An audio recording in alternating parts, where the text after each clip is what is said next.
Verify Pace-Mace, selamat datang tentunya di Sekolah Adat Negeri Papua, satu-satunya di Papua. Ingat, jangan lupa.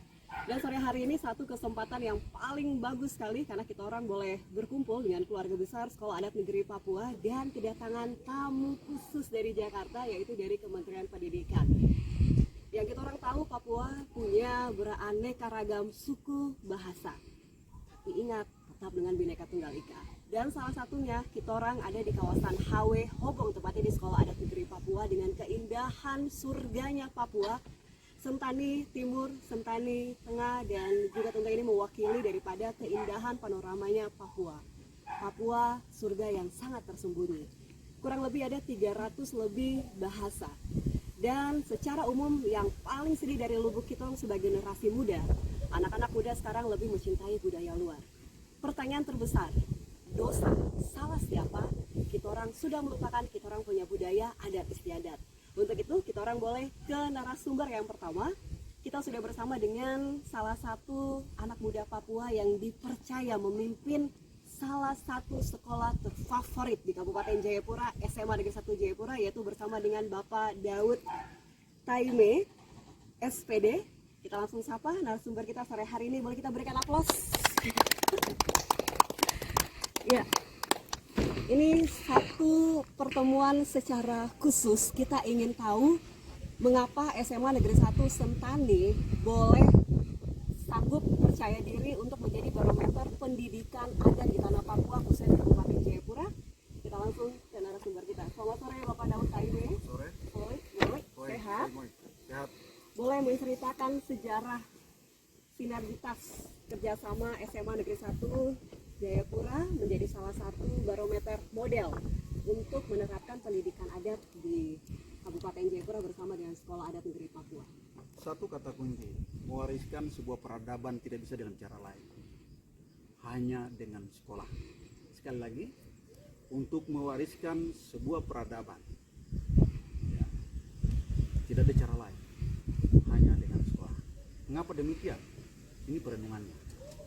Bangsa Indonesia pernah mencoba dengan sejumlah kekuatan mereka untuk mengenal dirinya sendiri, berdiri di atas kaki sendiri yang disebut dengan merdeka itu. Tetapi coba lihat apa yang terjadi. Selama kurang lebih 3,5 abad mereka tidak timbul kesadaran nasional bahwa kita harus bangkit. Bangkit dengan cara apa? Hanya dengan cara bersekolah. Oleh karena itu, untuk memonumentalkan peradaban kita, sekali lagi tidak ada cara lain, hanya lewat sekolah. Semua adat istiadat kita yang kita lisankan itu, sekali lagi tidak ada cara lain, kita mesti lembagakan sehingga ini bisa kita wariskan kepada generasi kita yang baru. Karena kita tahu semua bicara soal adat istiadat itu biasa diwariskan secara lisan. Saya sebagai manajemen sekaligus sebagai kepala sekolah SMA Negeri 1 Sentani, tapi juga di komunitas sekolah adat atau otoritas sekolah adat negeri Papua sebagai manajemen kurikulum. Saya ingin mengatakan kepada kita semua, bukan saja orang Papua, karena sekolah ini memang pelangi, bahwa sekolah ini disumbangkan untuk Indonesia yang besar itu, Indonesia yang raya itu. Jadi untuk kita mau memonumentalkan peradaban kita, sekali lagi saya menggarisbawahi, tidak ada cara lain. Tidak bisa kita menggunakan cara-cara bercerita di ruang-ruang mana saja. Kita merayakan apa yang kita punya. Cara lain yang harus bisa kita gunakan adalah mewariskan peradaban kita hanya lewat sekolah. Oleh karena itu kepala sekolah mengambil inisiatif ini. Untuk tingkat dasar sudah kita lakukan beberapa tahun yang lalu. Kali ini kita masuk di lingkup yang sedikit ke atas. Satuan pendidikan pertama, menengah pertama, lalu sekarang satuan pendidikan menengah atas.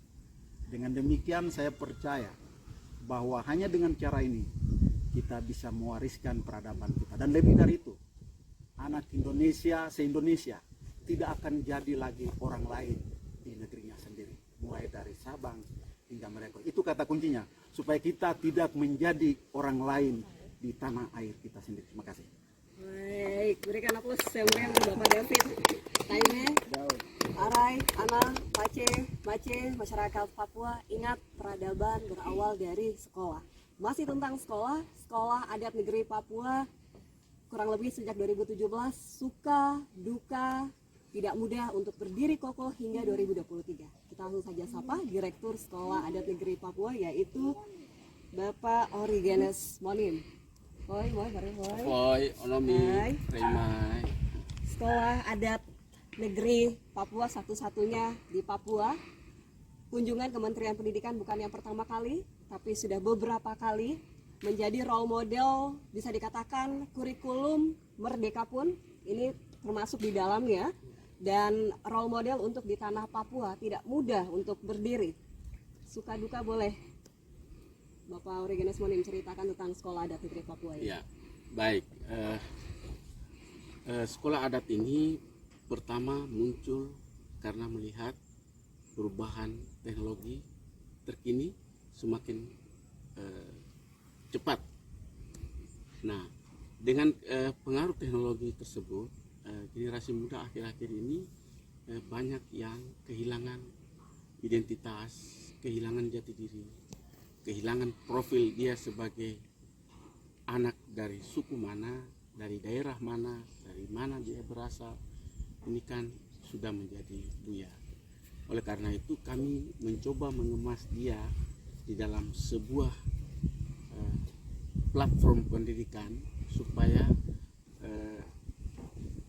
sesuatu yang hilang ini bisa diangkat kembali, tetapi tidak melalui cara lain, hanya melalui pendidikan. Oleh karena itu kita coba mengemas dia. Awalnya itu sebenarnya kami mengurus sanggar seni. Dalam sanggar seni itu ada beberapa bidang yang kami bentuk.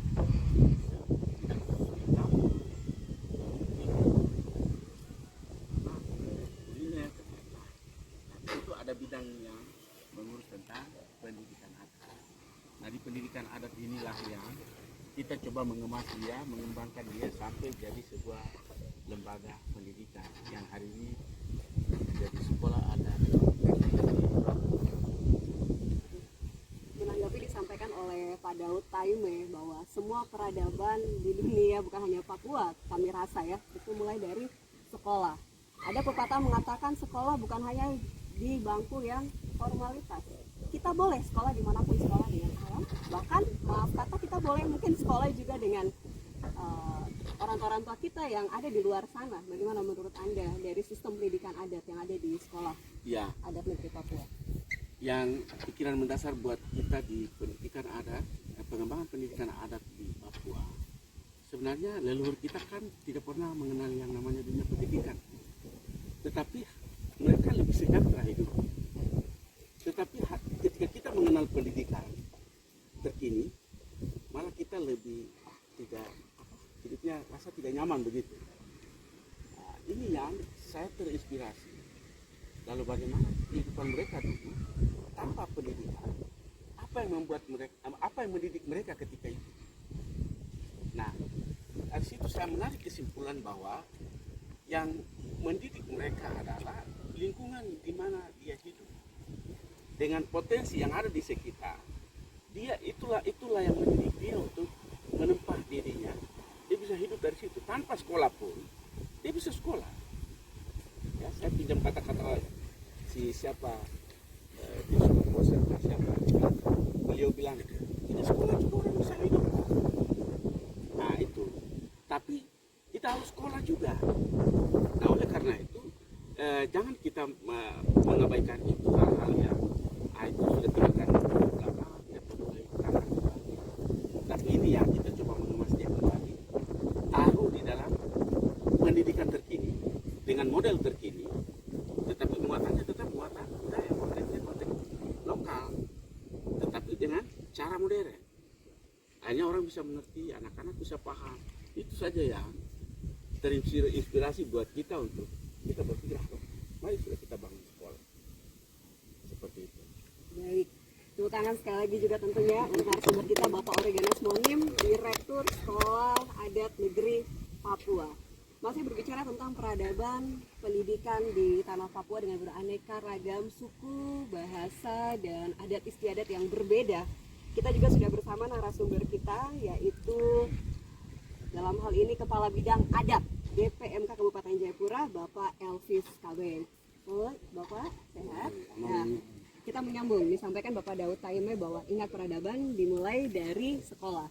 Dari Direktur Sekolah Adat Papua sendiri mengatakan kita boleh sekolah tanpa sekolah, tapi pendidikan itu yang paling utama melalui lingkungan sekitar kita. Bapak punya tugas tentunya Kepala Bidang Adat di PMK Kabupaten Jayapura melihat perkembangan pendidikan adat ya. Kan ini sudah prosesnya sebenarnya panjang. Sekolah Adat Negeri dari 2017 untuk Kabupaten Jayapura sudah menjadi role model Sekolah Adat Negeri Papua loh Pak ya, bukan Sekolah Adat Kabupaten Jayapura. Ini namanya berat, tanggung jawab berat sama Bapak ini. Ini komitmen Bapak dulu ini untuk tutup tahun 2023 tentang pendidikan adat masyarakat Kabupaten Jayapura nih Pak. Bagaimana, silakan. Jadi sekolah adat itu urusan nomenklatur namanya negeri atau apa itu kan urusan lain.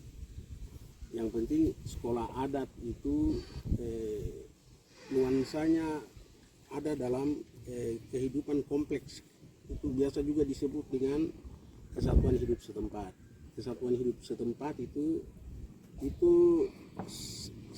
secara sistematis itu dia sudah hidup memang sesuai dengan apa yang kita sebut dengan kearifan lokal itu. Jadi dia secara kearifan lokal sudah membentuk manusia, mendidik manusia secara alam. Dia kan sekolahnya dari alam begitu. Adatnya juga tumbuh dari itu. Tapi kan selama ini yang kita perhatikan itu strukturnya. Strukturnya, terus dalam struktur ada kelembagaan juga, lembaga-lembaga kecil itu. Yang kita sebut Yoho, terus IME. IME itu bisa Yoho dalam komunitas klan, marga itu toh. Tapi ada juga IME itu yang cuma terdiri dari mama, bapak, dan anak-anak. Itu kelembagaan paling kecil. Tapi justru pendidikan awalnya muncul di dalam rumah tangga, di dalam keluarga-keluarga inti itu, di lembaga kecil itu. Tapi kalau sekolah adat sudah mulai, berarti ini ada dasar untuk menggali kembali apa yang sudah hilang tadi direktur katakan. Yang penting ada semangat untuk bangkit, menggali, dan pastilah yang lain ikut. Walaupun di tengah-tengah modernisasi ini kan banyak yang berkembang, banyak perkembangan yang luasnya terjadi akulturasi gitu. Tapi bagaimana adat ini bisa tetap eksis, membawa komunitasnya untuk tetap bersatu dengan semangat untuk menggali kembali dan membangun. Itu ini. Satu lagi Pak, ini tadi berarti Bapak juga sepakat ya disampaikan oleh Abu Organis Monin, Direktur Sekolah Adat Negeri Papua, budayaku jati diriku. Pertanyaan tadi saya sampaikan dari awal adalah dosa dan salah siapa, seperti judul lagu. Apakah memang sudah punah budaya adat istiadat Sentani di anak-anak muda Sentani sampai harus wajib atau ini harus penggal sekolah adat sendiri begitu Bapak, bagaimana? Tidak harus siapa yang salah, siapa yang dosa, bukan itu juga. Karena sebenarnya mereka tetap mempertahankan, tapi kan ada pengaruh dari lingkungan tadi. Kan banyak soal yang terjadi di lingkungan kita. Secara pribadi itu kita dibentuk juga oleh lingkungan begitu. Banyak soal yang mendorong pribadi-pribadi orang itu terpaksa harus berubah, menyesuaikan diri dengan lingkungan gitu. Karena itu yang tadi saya bilang akulturasi itu juga mendesak komunitas ini harus menyesuaikan diri begitu. Karena itu ada yang biasa kita sebut kearifan lokal itu umum, karena ada nilai dari yang akulturasi itu ada penyesuaian itu yang kita sebut dengan akulturasi. Tapi ada yang namanya kearifan lokal tradisional. Kearifan lokal yang tradisional itu sudah pasti adat begitu. Sudah pasti adat, dan apa struktur yang ada ini dalam komunitas Sentani ini, komunitas adat Sentani ini dia harus berpikir lebih luas, lebih kompleks lagi, bukan soal struktur saja. Kan selama ini kan pikirnya adat itu struktur itu Ondafolo, Ose, siapa lagi ke bawah itu, nah kita pikir itu, terus semua pikiran tertuju ke situ. Apalagi soal penguasaan wilayah, hak-hak tanah, kalau sudah bicara soal itu berarti bicara struktur, begitu. Karena ada nilai baru tadi. Tanah itu sekarang bukan tanah komunal lagi, tanah yang membuat struktur itu jadi rebutan.